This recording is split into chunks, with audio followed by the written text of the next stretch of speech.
la sexualité est une partie intégrante de notre vie. Un fait que personne ne peut nier. Elle est d'ailleurs même plus que cela, puisqu'elle représente aussi une certaine forme d'art créant un plaisir mutuel entre deux personnes.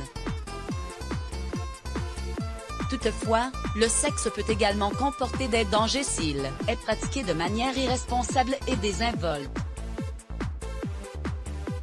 Une pratique jusque-là vue comme totalement inoffensive, le sexe oral sous ses deux formes respectivement, appelée fellation et cunnilingus, a jusqu'à récemment été vue comme une pratique sexuelle sûre. Sachez donc que votre vision de la question est sur le point de changer et que vous devrez prendre des précautions désormais, surtout s'il y a une probabilité que vous ayez des relations avec différents partenaires durant votre vie.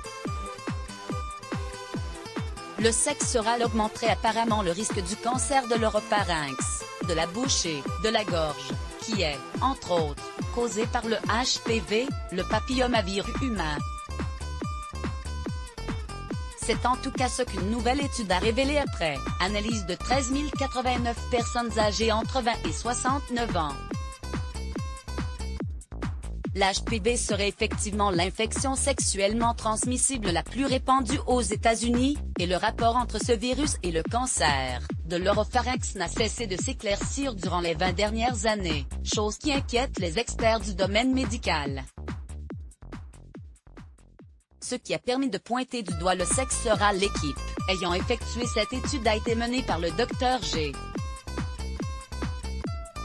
de Souza du département d'épidémiologie à l'école supérieure Johns Hopkins, Bloomberg pour la santé publique à Baltimore.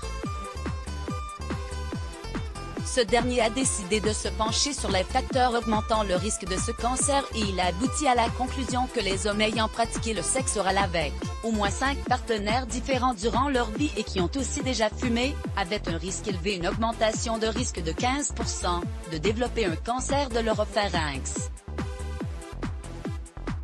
Le risque a cependant diminué pour être estimé à moyen chez les personnes pour lesquelles l'un de ces deux facteurs principaux, sexe oral et tabagisme, était plus bas ou totalement absent. Du coup, les hommes qui ont eu au moins 5 partenaires avec qui ils ont pratiqué le sexe oral mais qui n'ont jamais fumé en étaient à 7,4% de risque et que ceux qui ont déjà fumé mais qui n'ont pratiqué le sexe oral qu'avec 2 à 4 personnes n'en étaient qu'à 7,1%. Ceux qui par contre, qui ont eu au maximum un partenaire de sexe oral avaient le risque le moins élevé de tous. Cette étude a également démontré que le risque de ce cancer était plus élevé chez les hommes que chez les femmes. L'absence d'une méthode concrète de dépistage. Dr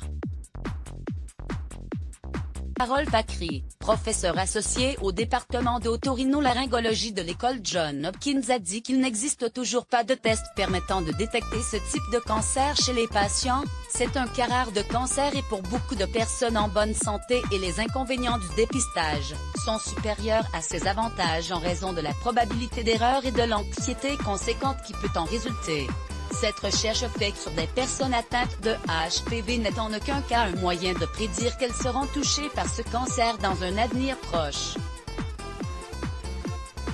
On ne peut en tout cas pas faire un dépistage juste en se basant sur le cas d'infection HPV, mais nous avons bien l'intention d'approfondir les recherches sur cette infection orale afin d'avoir des réponses concrètes à ce sujet. Quoi qu'il en soit, il ne faut pas oublier que le fait de partager votre intimité avec n'importe qui peut avoir de lourdes conséquences sur votre santé. Faites en sorte de bien connaître votre partenaire et ne risquez surtout pas votre santé, juste pour quelques minutes de plaisir, ceci n'en vaut clairement pas la peine.